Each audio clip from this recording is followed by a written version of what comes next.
Ya, hari ini kita bisa bertemu dalam Zoom meeting untuk perkuliahan fikih muamalah dan jinayah. Silakan untuk di on kamera dan di rename namanya dengan menggunakan nama kelas, kemudian nama mahasiswa. Ya, eh, masih banyak yang on kamera, off kamera nih. Coba diperbaiki dulu lah.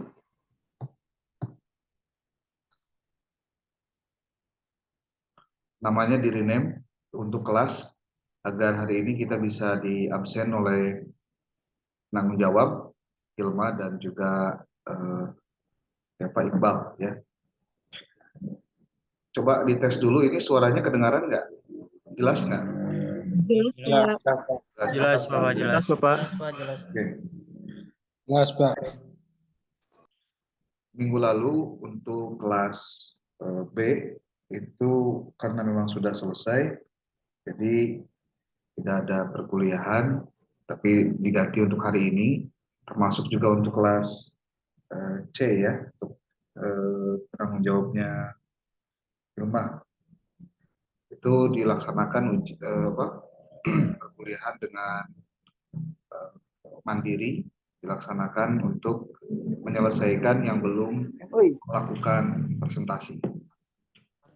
Oke, materi tentang jinayah dan juga muamalah. Kalau jinayah kita sudah selesaikan ketika sebelum pelaksanaan UTS, dan setelah UTS kita melaksanakan kegiatan perkuliahan untuk materi tentang muamalah. Hari ini mungkin karena digabung, Bapak akan menyampaikan review dari seluruh aktivitas perkuliahan kita, dan ini pun tidak akan terlalu panjang karena malam hari biasanya kalian banyak kegiatan juga ya. Minggu depan itu adalah pelaksanaan UAS ya, dan untuk materi fikih muamalah dan jinayah khusus muamalah karena yang akan diuaskan hanya bagian yang muamalah saja. Yang perlu kalian ketahui bahwa untuk UAS nanti akan dilaksanakan secara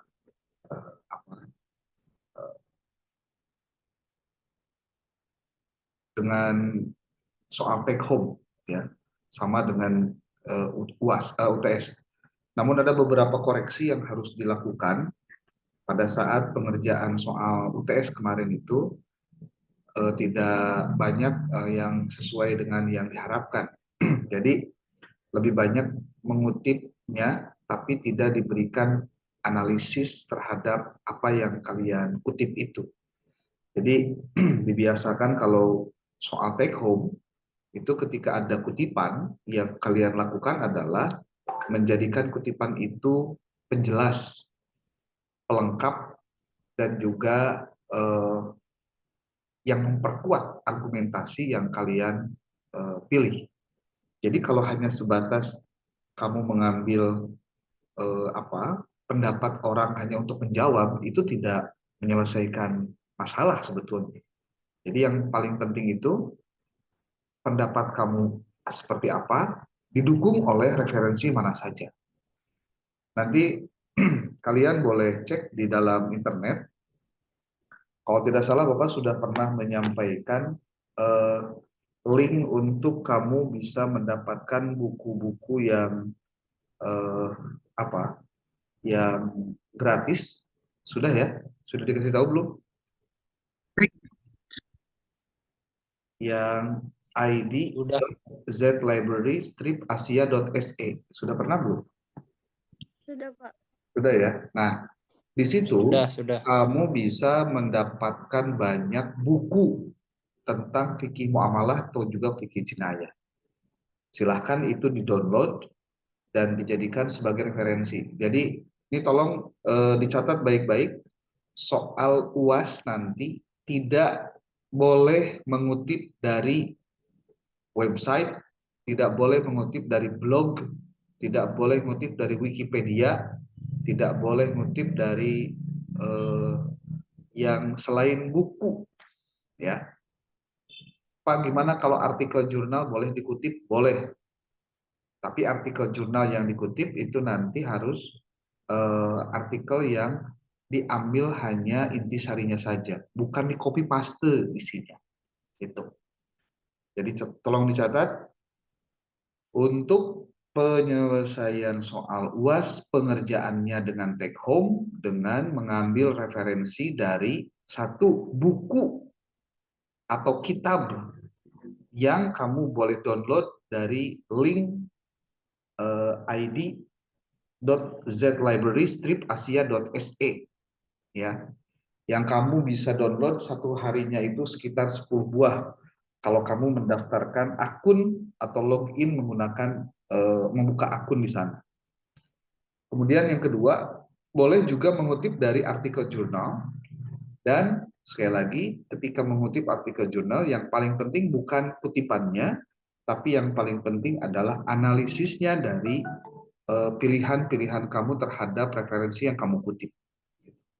Ini untuk soal UAS. Mudah-mudahan besok Bapak bisa kirimkan soal UAS-nya pada kalian segera untuk bisa kalian kerjakan dalam waktu tertentu, dan minggu depan karena soal UAS sudah dibagikan, berarti minggu depan itu adalah batas akhir pengumpulan soal UAS-nya, jawaban UAS-nya. Gitu. Walaupun bentuknya take home bukan berarti kamu bisa copy paste sembarangan atau ngopi dari kawan.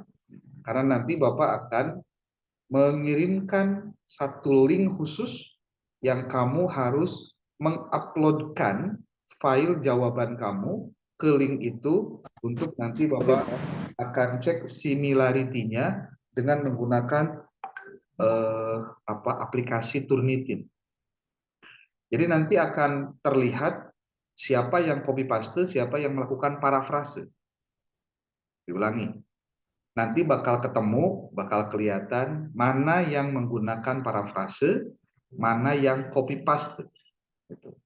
Nah, jika nanti terdapat ternyata hasil dari copy paste itu maksimal, artinya banyak sekali di atas 25%, maka otomatis nanti hasil dari UAS-nya tidak akan dulu dinilai sebelum nanti harus dilakukan revisi, atau kalaupun tidak dilakukan revisi, nilainya akan tidak maksimal kalau tidak dilakukan parafrase. Diulangi ya. Jadi tugas kamu adalah melakukan parafrase terhadap seluruh kutipan atau sumber yang kamu kutip, kemudian dituliskan di dalam jawabannya hasil parafrasenya. Bukan di copy paste dari buku ataupun juga dari artikel jurnal. Ini sengaja Bapak sampaikan supaya nanti kalian tidak lagi bertanya-tanya, kenapa kok nilai saya kecil, kenapa nilai saya nggak bagus, atau kenapa nilai saya rendah. Nanti akan dilihat similarity-nya, ya. Dan nanti kalau kalian tidak mempercayainya, Bapak akan dikirimkan similarity-nya nanti. Boleh jadi nanti dikirimnya melalui email masing-masing. Atau kalaupun tidak melalui email masing-masing, Bapak akan bikin Google Drive yang nanti akan kamu bisa download satu persatu seberapa besar similarity dari hasil UAS saya.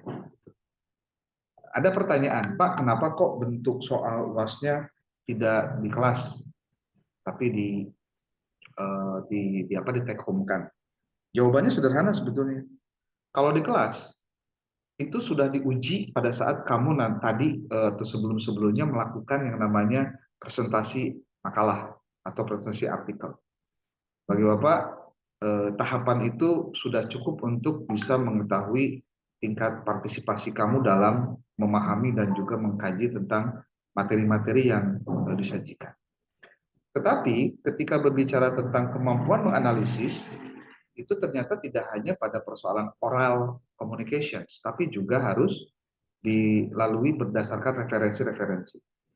Kalau kamu harus membawa banyak buku ke kelas karena soalnya open book, tentu itu akan merepotkan juga, karena waktunya tidak akan banyak untuk mengerjakan jawaban, tapi nanti akan lebih banyak justru banyak membaca jawaban-jawabannya. Jadi bukan nulis jawaban, tapi malah sibuk membaca dan mencari jawaban-jawaban.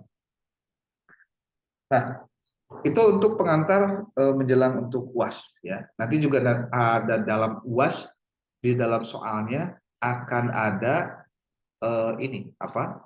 Petunjuk pengerjaan soalnya.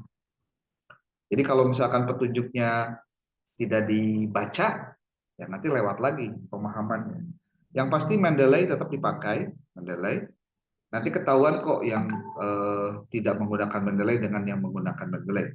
Ketahuannya dari mana? Ya dari cara mengutipnya juga udah beda sebetulnya. Ya. Jadi nanti ada dua pengetahuan atau ada dua kemampuan yang diharapkan kalian kuasai ketika kalian mengikuti mata kuliah fikih jinayah dan muamalah ini. Oke. Review dari beberapa materi sebelumnya tentang fikih jinayah. Fikih jinayah itu adalah fikih yang berbicara tentang tindak pidana, urusan-urusan yang menyangkut kriminalitas, dan ini akan berdampak pada hukum yang harus diberikan kepada pelaku, ya, kepada pelaku pelaksana dari jinayah itu sendiri. Apa sih kemudian kita berbicara tentang hikmah mempelajari hukum jinayah dalam perspektif hukum pidana Islam?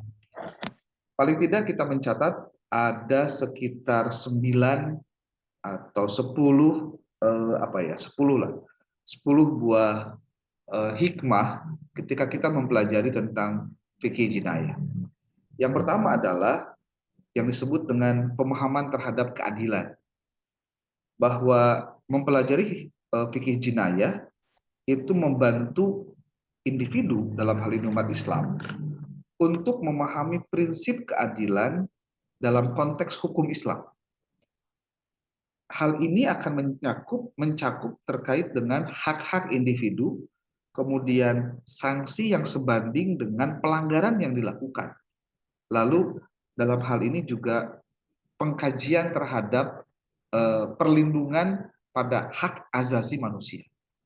Seperti kita ketahui, yang namanya hak semua orang punya, tapi tidak kemudian hak itu dilanggar karena kita menganggap kita memiliki hak untuk menindas orang lain. Itu juga hakikatnya sudah mengambil hak orang lain yang sebetulnya adalah hak asasi dia sendiri.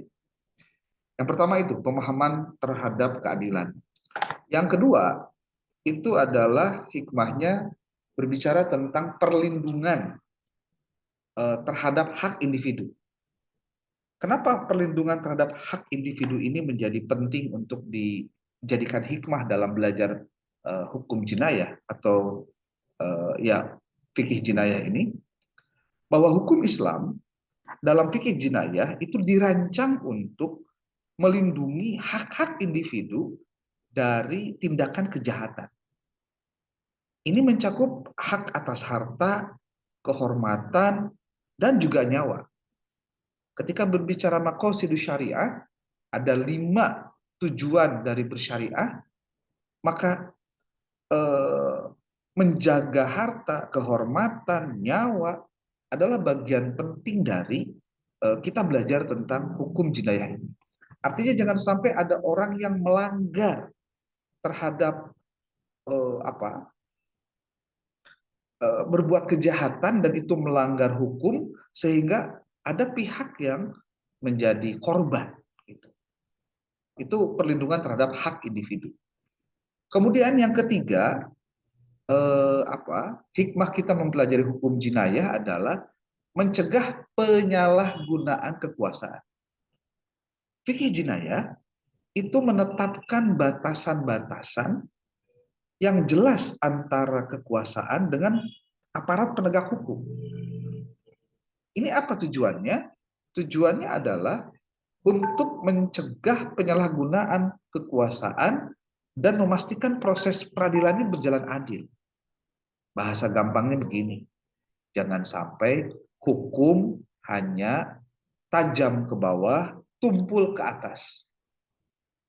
Ketika orang yang kecil melakukan kejahatan, maka hukum ditegakkan. Tapi ketika orang yang berkuasa banyak harta, pejabat, dia melakukan kejahatan, maka selalu akan dicari alasan bagaimana caranya mereka tidak terkena hukum akibat pelanggaran itu. Nah, itu yang jangan sampai terjadi. Pencegahan dari penyalahgunaan kekuasaan. Itu yang ketiga. Hikmah yang keempat, ketika kita belajar tentang fikih jinayah adalah membentuk karakter dan moral dari individu setiap muslim. Kenapa? Studi tentang fikih jinayah itu tidak hanya membahas aturan hukum. Jadi tidak hanya hukum, ini haram, ini halal, ini boleh, ini nggak boleh. Nggak hanya bicara itu. Tetapi juga ini sebetulnya cara Allah untuk membentuk manusia agar dia terbentuk karakternya dan membangun moral dari individunya. Memahami konsekuensi dari tindak pidana itu dapat berpengaruh terhadap dirinya sehingga muncul sikap dia harus punya tanggung jawab dan dia harus bermoral. Jadi kalau ditanya, kamu kenapa nggak ngerampok padahal kamu lagi butuh uang? Ada juga orang yang ngomong, saya menjaga nama baik, biarin saya lapar, yang penting saya tetap bisa hidup. Caranya gimana? Daripada saya ngemis, mending saya bekerja halal, yang penting bisa dimanfaatkan dengan sebaik-baiknya. Ini untuk apa? Orang yang punya nilai begitu berarti dia sedang menjaga dirinya agar tidak masuk pada jurang kemaksiatan gara-gara melanggar tindakan syariah, tindakan pidana jinayah. Itu membentuk karakter dan moral. Bahkan mungkin saja ada orang yang begini, kenapa kamu tidak melakukan tindakan itu padahal kamu lagi membutuhkan, contohnya. Ada orang-orang idealis, orang sekarang menyebut idealis, atau bahkan menyebutnya tidak realistis. Kamu tuh lagi butuh, kenapa kak nggak mau ambil? Kalau kamu nonton film yang sekarang lagi rame itu si Vino Bastian sama si Anya Geraldine itu yang cuan apa sih judulnya tuh? Ya pokoknya itu dah ya. Kamu bisa lihat orang miskin pengen punya uang, dia melakukan apapun dengan cara-cara yang sebetulnya tidak boleh dilakukan. Karena apa? Ketika dilakukan itu membentuk moral yang buruk sebetulnya. Gitu, ya. Oke, yang kelima itu yang keempat. Yang kelima dari hikmah kita belajar tentang fikih jinayah adalah memberikan hukuman sebagai pelajaran. Maksudnya apa?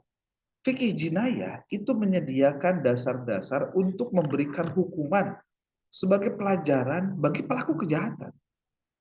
Hukuman tersebut itu tujuannya adalah mendidik dan mencegah terulangnya tindak pidana. Kalaupun itu kejadiannya ke orang lain, maka ketika orang lain terkena hukum pidananya, maka kita yang melihat orang lain terkena hukum pidana itu jadi pelajaran juga buat kita. Jangan sampai kita melakukan hal yang sama, kan begitu. Ya. Nah, yang keenam, pemahaman tentang konsep makosidu syariah. Jadi ini sebetulnya kita feedback ke belakang. Mempelajari fikih jinayah itu pada akhirnya sebenarnya adalah cara Allah agar kita memahami konsep makosidu syariah dengan sebenar-benarnya. Fikih jinayah itu terkait dengan konsep makosidu syariah, yaitu tujuan-tujuan syariah. Bahwa pemahaman terhadap konsep ini membantu agar orang itu bisa menjaga keseimbangan antara penegakan hukum di satu sisi dan pencapaian kesejahteraan masyarakat di sisi yang lain. Kita bisa bayangkan, kalau secara ekonomi kita jatuh, banyak pengangguran, susah cari uang. Yang terjadi apa? Kriminalitas. Ketika terjadi kriminalitas, apa yang kemudian akan terjadi? Itu akan terjadi perubahan sosial. Di mana orang mencuri sudah bukan sesuatu yang asing, bahkan wajar. Bayangkan, ketika sebuah maksiat dicap sesuatu yang wajar dikerjakan, bukankah yang edan atau yang sarap atau yang gila itu adalah kita sebetulnya yang sudah memberikan label boleh hanya gara-gara terpaksa dilakukan. Gitu. Itu makosidu syariah. Yang ketujuh, hikmah kita belajar tentang fikih jinayah itu adalah bahwa kita bisa menghindari yang namanya kejahatan dan ketidakadilan. Maksudnya bagaimana? Bahwa dengan memahami aturan-aturan dalam fikih jinayah, masyarakat itu diharapkan dapat menghindari dari perilaku kejahatan dan memastikan bahwa sistem peradilan yang ditegakkan itu dapat dilakukan dengan adil, sehingga ketika adil dilakukan, artinya yang kecil ketika melakukan juga dihukum, yang besar atau yang hebat atau yang pejabat juga ketika melakukan tindakan pelanggaran jinayah juga dihukum, sehingga orang akan memunculkan atau mencegah timbulnya ketidakadilan. Akibat dari apa? Akibat dari ditegakkannya sistem peradilan yang adil. Jadi kalau misalkan wasit ngilu main, kalau bahasa main bola itu, kalau wasit ikutan main, yang terjadi kan penonton akan berseru gitu. Kamu lamun penonton bobotoh Persib bahkan wasit goblok akhirnya. Kenapa itu keluar? Karena melihat perilaku wasit yang tidak seimbang. Karena tidak adil. Artinya kalau aparat penegak keadilan justru bersekongkol atau berselingkuh dengan kekuasaan, berselingkuh dengan keuangan atau dalam hal ini pengusaha, ya sudahlah, tinggal tunggu aja tanggal main. Ya. Lanjut, yang kedelapan, hikmah dari mempelajari tentang fikih jinayah itu adalah menegakkan ketertiban sosial. Fikih jinayah itu bertujuan untuk menegakkan ketertiban sosial dalam artian menjaga keamanan masyarakat. Dan ini melibatkan hukuman terhadap pelanggaran hukum bagi orang yang melakukannya, sehingga itu dapat mencegah stabilitas dan ketertiban sosial. Jadi maksudnya belajar fikih jinayah itu buat kita nih, buat kita para manusia, para mahasiswa, ataupun siapapun yang belajar fikih jinayah, ya jangan sampai kita belajar fikih, belajar hukum, tapi kitanya yang melanggar hukum, kan ngaco. Makanya hukuman paling berat, ini hukuman paling berat dalam konsep Islam, itu ketika orang yang tahu melanggar atau berbuat dosa. Itu gede sekali dosanya. Ya. Oke, yang kedelapan itu menegakkan ketertiban sosial. Yang kesembilan, hikmah mempelajari fikih jinayah adalah membentuk kesadaran hukum. Maksudnya, bahwa pembelajaran dari fikih jinayah ini dapat membantu dalam pembentukan kesadaran hukum di masyarakat. Apalagi kalau yang belajarnya adalah mahasiswa, yaitu kelompok elit kelas menengah. Jadi Anda jangan pikir bahwa ada saya mah mahasiswa karek semester 3 Pak, ngapain belajar ginian? Bukan begitu. Perilaku melanggar hukum itu tidak dikenai hanya persoalan dia semester berapa kalau kuliah. Sekarang mah anak usia di bawah umur malah itu banyak melakukan kejahatan. Bahkan, ngeri banget nih kemarin di Jakarta tuh, ada seorang ayah yang membunuh 4 orang anaknya, kan gila itu. Itu kalau bukan karena stres tingkat dewa, itu depresi gitu, ya nggak bakalan lah orang sadar itu mau bunuh anak gitu, gimana ceritanya sih? Ya, apalagi kalau orang tahu hukum agama, wah lebih ekstrim lagi. Jadi mencerdaskan atau membentuk kesadaran hukum itu memang harus dimulai dari sejak dini, termasuk kalian yang sekarang ada di semester 3. Walaupun sebetulnya nanti materi tentang fikih jinayah pun itu menjadi materi yang kamu harus kuasai, karena kamu nanti akan mengajarkan PAI ketika kamu di kelas atau mengajar, maka kemampuan untuk menyampaikan dan juga memahami konsep fikih jinayah menjadi penting akhirnya. Gitu, ya. Dan yang terakhir adalah kontribusi pada kesejahteraan masyarakat. Maksudnya seperti apa? Bahwa mempelajari fikih jinayah seperti hanya juga mempelajari aspek-aspek lain dalam ilmu fikih, itu dapat membantu individu dan juga masyarakat untuk hidup sesuai dengan prinsip-prinsip keadilan, moralitas, dan keseimbangan yang diakui di dalam Islam. Jadi kalau misalkan ditanya, kenapa kamu tidak membunuh? Berarti kamu kan tidak melakukan sesuatu. Dalam pandangan Allah, dalam pandangan Islam, tidak melakukan itu jadi pahala. Bukan hanya karena tidak melakukannya, tidak melakukan maksiat pun itu pahala. Cuma kita makan nyebutin pahala itu atau nyebutin kebaikan itu kalau apa sebutnya, kalau mengerjakan dan kelihatan mengerjakan. Kalau kita tidak mengerjakan, dianggapnya jadi tidak melakukan apapun. No, salah. Minum minuman keras, contohnya. Meminum minuman keras, dosa, haram. Yang tidak minum, ya dia dapat pahala. Tidak minumnya dapat pahala. Gitu. Ya, jadi hati-hati tuh. Istilah-istilahnya harus dijelaskan dulu agar menjadi terang benderang maksudnya kemana. Oke. Kemudian itu 10 dari hikmah yang bisa kita sampaikan pada pertemuan kali ini terkait dengan mempelajari fikih jinayah. Nah, kemudian yang kedua sekarang berbicara tentang apa hikmah dari mempelajari fikih muamalah. Nah, ini ada yang menarik, satu sisi jinayah, urusannya hukum dan pelanggaran-pelanggarannya. Sekarang bicara yang berkaitan dengan interaksi ekonomi atau transaksi dalam bidang keuangan, yang itu ada dalam konsep fikih jinayah. Studi tentang fikih muamalah, fikih muamalah, studi tentang fikih muamalah atau tentang hukum Islam itu berkaitan erat dengan transaksi, urusan transaksi dan juga hubungan ekonomi. Ya, nah, ketika kita mempelajarinya, maka akan ada hikmah atau manfaat yang bisa kita dapatkan. Paling tidak di sini Bapak catat ada 9 buah kemanfaatan yang bisa kita capai ketika kita belajar tentang hukum muamalah. Yang pertama adalah yang disebut dengan pedoman etika dalam transaksi. Ini nih, membentuk etika dalam transaksi. Etika itu apa sih? Etika itu hakikatnya adalah kesepakatan yang dilakukan secara tertulis ataupun tidak, yang itu pada akhirnya akan melahirkan norma conduct, norma dari perbuatan itu sendiri. Mempelajari fikih jinayah itu dapat membantu individu ya untuk memahami etika dan norma Islam dalam bertransaksi.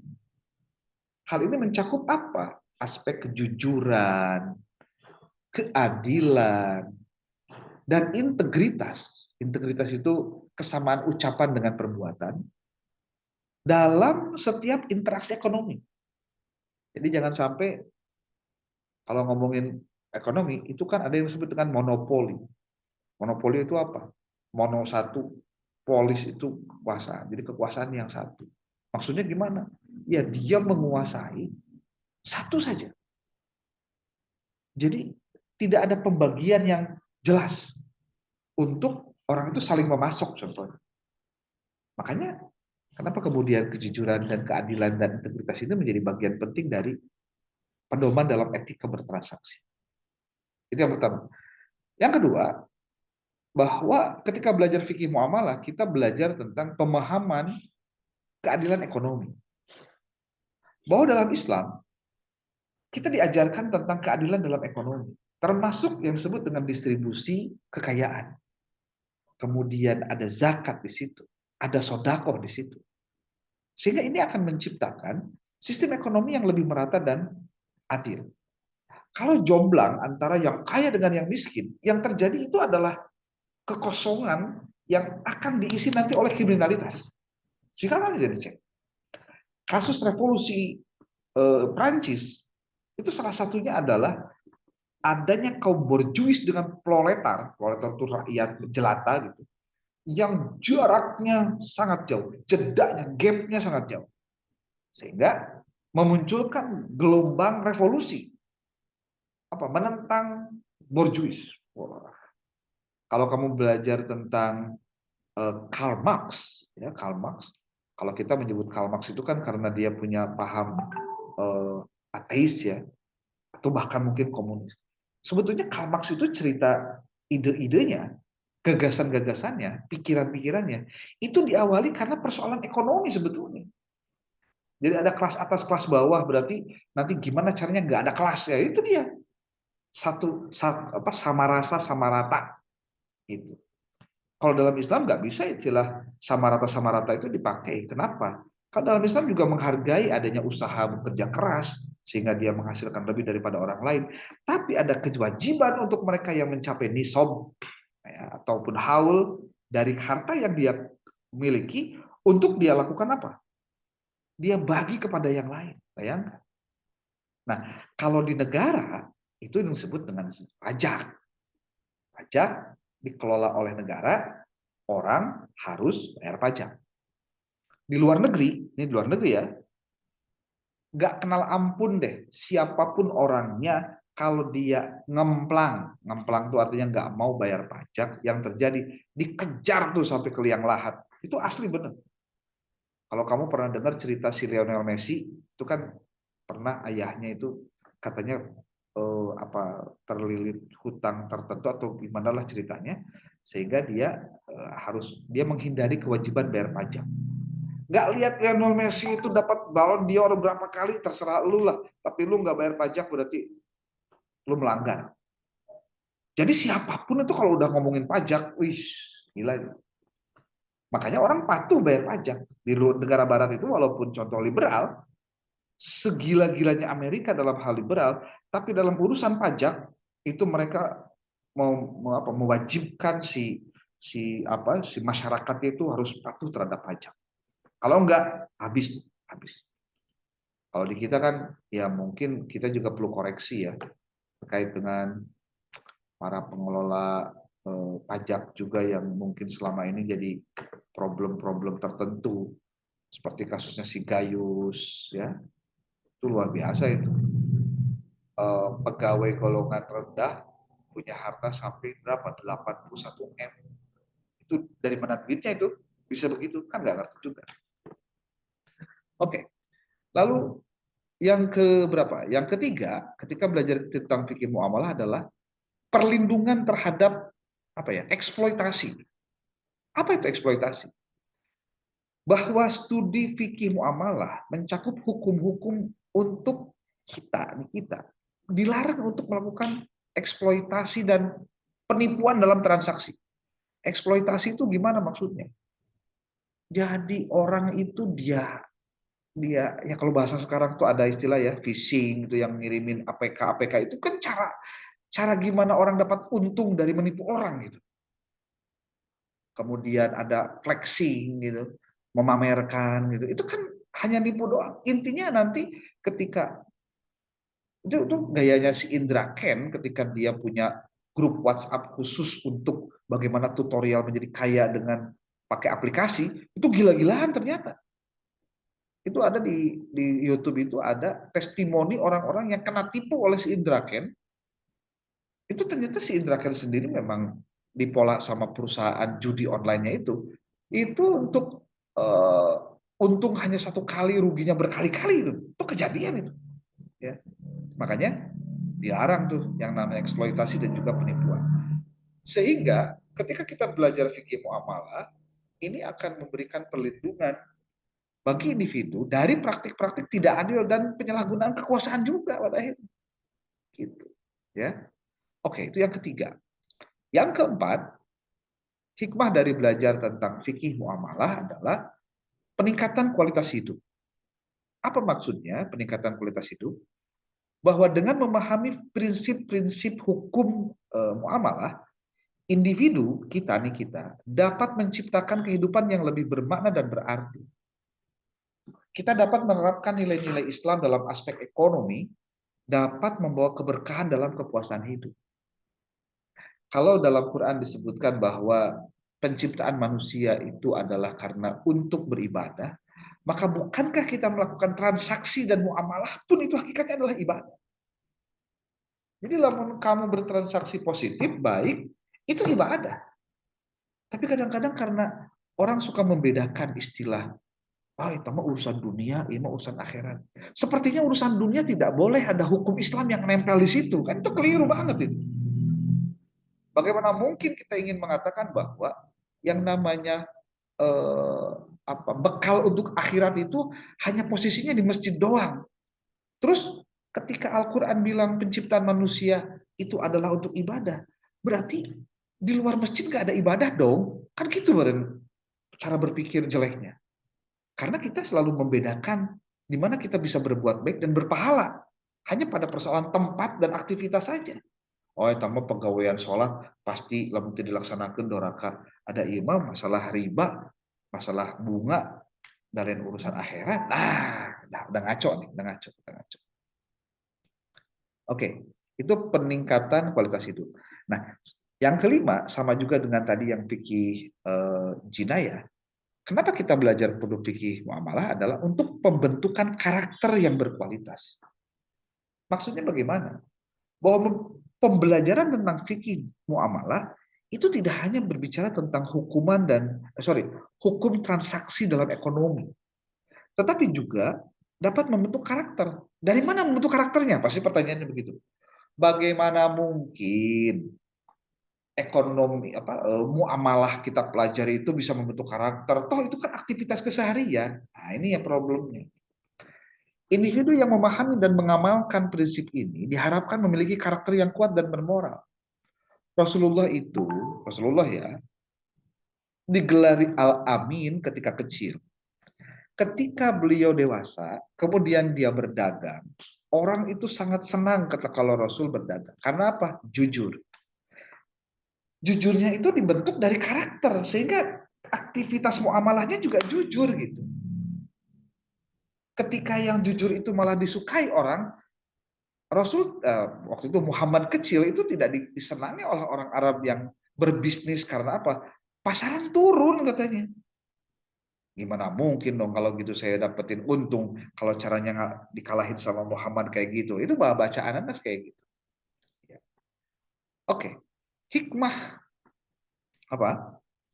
Mempelajari fikih muamalah yang keenam adalah pengelolaan keuangan yang bijak. Sekali lagi, pengelolaan keuangan yang bijak. Apa maksudnya? Fikih muamalah itu memberikan panduan tentang bagaimana cara mengelola keuangan dengan bijak. Bijak itu gimana sih? Dia tahu mana yang harus dibeli dan penting, mana yang nggak penting yang harus dia nggak beli. Itu aja deh, yang paling mudahnya. Itu bijak. Bijak itu bukan begini, saya mau mual beli naon. Udah tuh bukan duit beli naon, kan gitu. Tapi ketika dia punya uangnya, terus dia bisa mengatur sedemikian rupa, berarti dia sudah bijak menggunakan uang. Gitu. Termasuk di dalamnya tidak hanya persoalan transaksi keuangan, tapi juga ada investasi di situ, ada juga pinjaman di situ, dan aspek-aspek lainnya. Hal ini itu membantu kita dalam menghindari praktik-praktik yang tidak sesuai dengan nilai-nilai Islam. Jadi kalau Anda nanya kepada orang-orang yang bermain kripto, termasuk bermain saham deh, bermain ya Trading. trading yang nggak jelas ya. Jawabannya cuma satu sebetulnya. Karena kemaruk atau greedy. Greedy itu apa? Tamak. Kalau kamu pernah dengar, kamu boleh cek di internet, ada dulu namanya MLM, namanya Dream for Freedom. Dream for Freedom. Wih, itu ramenya minta ampun waktu itu. Ya mungkin 5-6 tahun ke belakang. Sampai orang-orang tuh berani investasi. Karena memang rumusnya, kalau dia investasinya sekian, contohnya, dia dapat bunga atau dapat untung harian 3%. Wih, gila itu. Setiap hari dapat untung 3%, masuk rekening semua. Baru 1 atau 2 tahun ketahuan, ternyata ini adalah money game. Wah, habis tuh. Habis. Siapa yang jadi korban? Orang-orang kecil yang pengen dapat untung, dia pinjam uang, ngagadekeun tanah, ngagadekeun rumah. Ternyata dia jadi korban karena dapatnya terakhir atau daftarnya terakhir. Kan yang itu baru ruginya begitu. Ya. Jadi yang di awal-awal dapat untung gede, iya modalnya terus gede. Ya awal-awal, pas di ujung-ujungnya susah kebalikin duitnya. Kenapa dia begitu? Karena tadi yang untung ku enteng, caranya kumaha investasi. Orang itu, ini cerita orang pengusaha ya.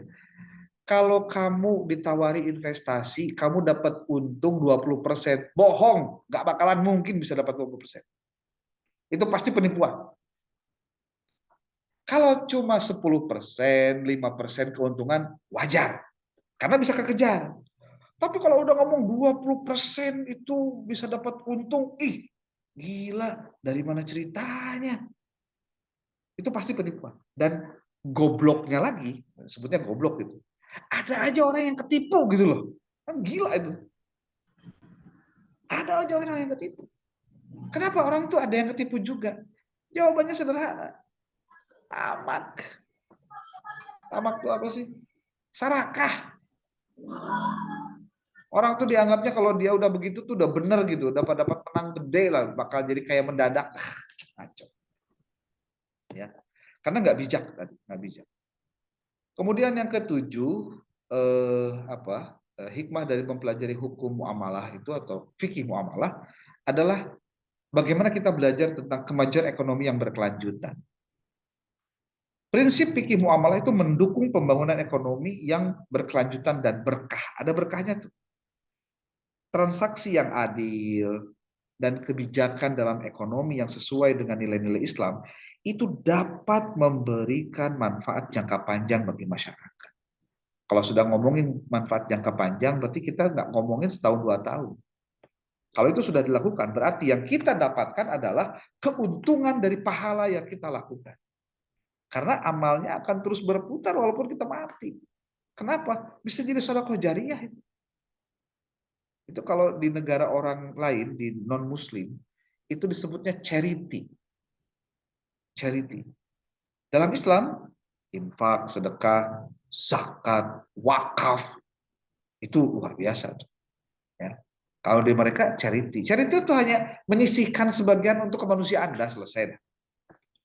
Ya. Ketika kita belajar tentang fikih muamalah, yang kita inginkan adalah kita mencoba untuk bertransaksi dengan benar, ada niatnya, ada perilakunya, ada catatannya, ada tindak lanjut dari semua itu. Dan itu harus betul-betul terukur. Nggak boleh hanya sebatas biasa saja. Bentar, pasang dulu ini. Charger. Habis nih.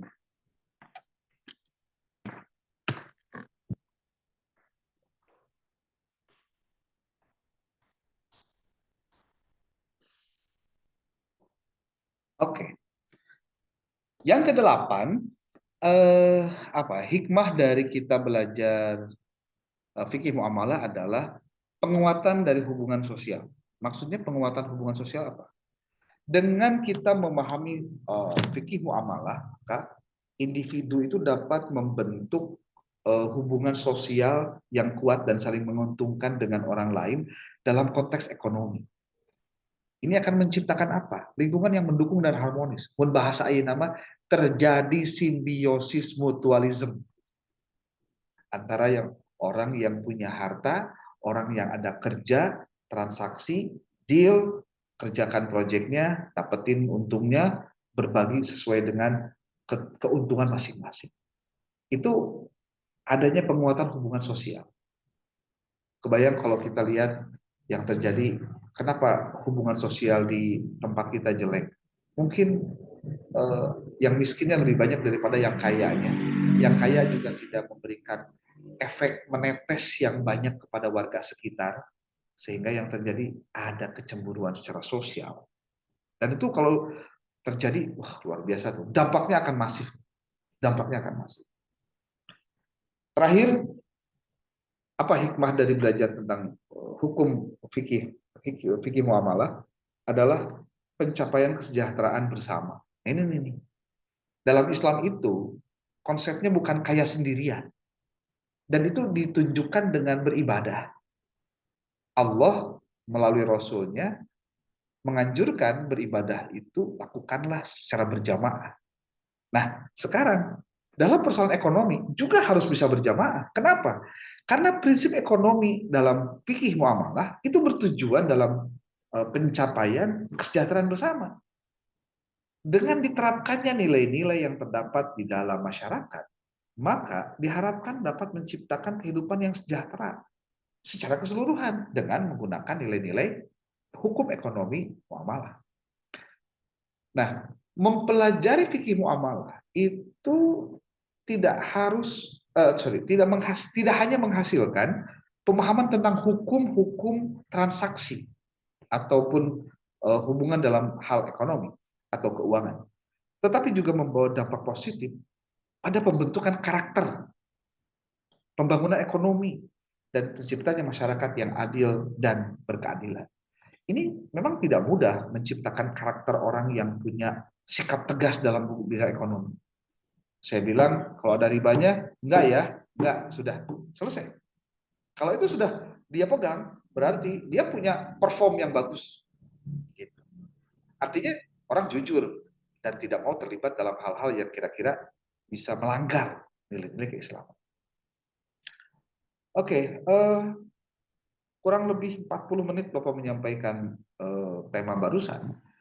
Prinsipnya buat kita selaku umat Islam mempelajari fikih jinayah dan juga fikih muamalah adalah kesempatan kita untuk menambah ilmu pengetahuan, pengalaman, dan juga pengetahuan untuk kita bisa mempersiapkan diri terjun di masyarakat, menjadi bagian dari solusi di masyarakat dengan menyampaikan nilai-nilai Islam dalam konteks muamalah dan juga hukum jinayah.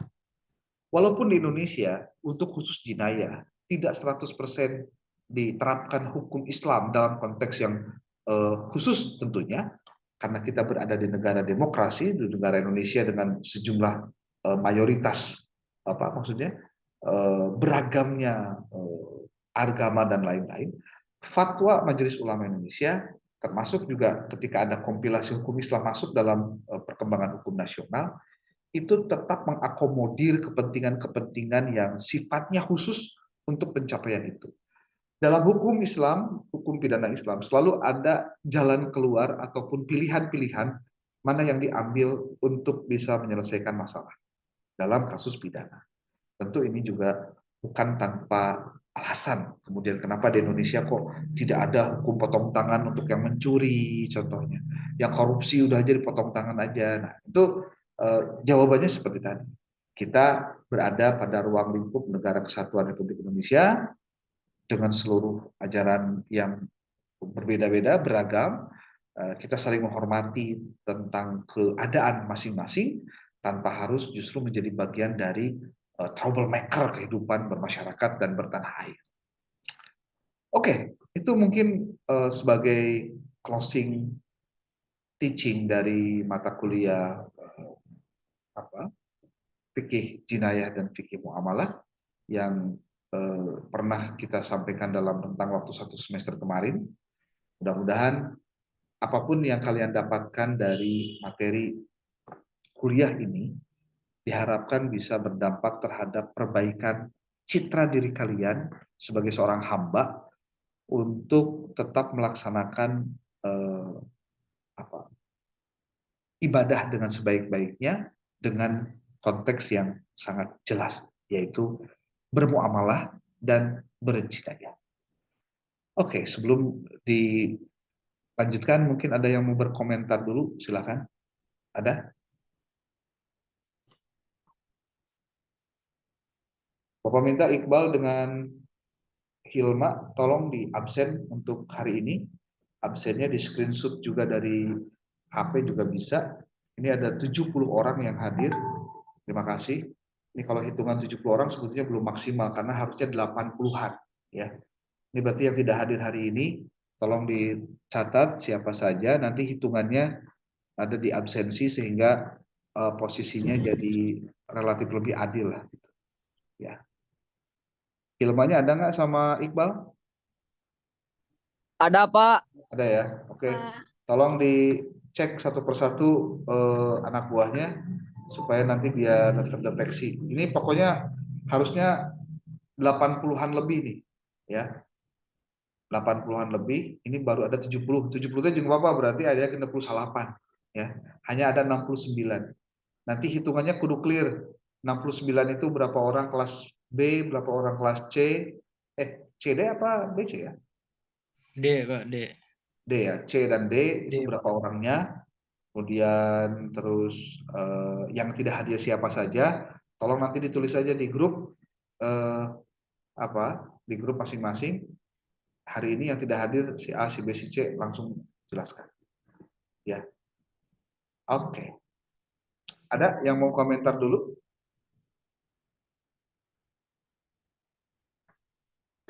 Ini daftar hadirnya Iqbal sama Hilma sudah ada di kelas-kelasnya nih, jadi gampang tinggal ngecek-ngecek aja. Mohon untuk bersikap dan bertindak dengan adil dan bijaksana, ya. Tapi jangan bijak dulu, jadi bijaksana yang tidak hadirkan dihadirkan, yang nggak begitu juga, ya. Yang keadilan itu ya, yang tidak hadir tidak hadir, yang hadir ya hadir. Kita menghargai mereka yang hadir. Oke, berarti untuk hari Rabu besok itu silakan digunakan untuk mengerjakan soal UAS saja, karena minggu depannya harus dikumpulkan. Jadi Rabu ini tidak ada perkuliahan di kelas, ya, karena sekarang sudah dilakukan secara keseluruhan. Kemudian yang kedua, nanti soal UASnya kalau Bapak dikirim di grup masing-masing, silahkan dikerjakan dan mudah-mudahan kita dalam keadaan sehat walafiat. Bapak mohon maaf dalam satu semester ini mungkin banyak hal yang tidak sesuai dengan keinginan kalian atau mungkin belum maksimalnya apa yang disampaikan. Mohon maaf, keterbatasan ini bukan sebagai alasan untuk tidak mau meningkatkan diri, tapi justru inilah cara kita untuk selalu mengevaluasi apa yang sudah kita lakukan agar selalu siap menghadapi sesuatu di masa yang akan datang. Kalau kita ketemu lagi di semester depan, ya semoga saja kalian lebih baik lagi dan di mata kuliah ini mudah-mudahan tidak ada yang bermasalah dengan nilai, dengan tugas. Makanya Bapak minta tolong nih ke PJ-nya, Google Drive-nya tolong dirapihkan, mohon dibuatkan Google Drive, diisi dengan nama kelompok, tolong catat tiap kelompoknya, penampilannya, dan juga yang paling penting tuh hasil dari pretest dan post-testnya tolong juga dimasukkan ke dalam Google Drive itu, sehingga nanti bisa terdeteksi mana yang mengerjakan, mana yang tidak. Bapak mohon dibantu, ini aku PJ ya, nanti PJ-nya tolong dibantu sama temennya, siapa saja terserah. Pertama, tolong disiapkan rekap daftar hadir dari pertemuan pertama sampai dengan hari ini, ya, itu satu. Yang kedua, dibuatkan Google Drive untuk menyimpan file per kelompok. Ada kelompok sesi 1, ada kelompok sesi 2. Apa saja yang harus ada di dalam per folder kelompok itu? Pertama, file Word, yang kedua PPT, yang ketiga notulasi setiap kali diskusi, yang ketiganya hasil rekapitulasi nilai pretest dan post-test. Bapak akan posting ini di grup, rekaman ini akan Bapak diposting di YouTube. Nanti linknya Bapak dikirim di grup. Kalau buat mereka yang masih lupa dari apa yang Bapak sampaikan, boleh kamu nanti lihat saja di YouTube-nya, gitu. Ya. Oke, kelas C dan kelas D demikian perkuliahan kita pas 1 jam 21.00. Terima kasih atas waktunya. Mohon bantuan tadi kepada PJ untuk menyelesaikan segera. Tolong PJ-nya dibantu ya. Iqbal sama Hilma tolong dibantu sama tim yang ada di sana biar pekerjaannya bisa lebih cepat lagi. 2 hari ke depan mudah-mudahan Iqbal dengan Hilma sudah bisa mengirimkan datanya dan linknya supaya lebih jelas ya. Oke, demikian. Billahi taufiq wal hidayah. Wallahu muwaffiq ila aqwamit thoriq. Wassalamualaikum warahmatullahi wabarakatuh. Waalaikumsalam. Waalaikumsalam.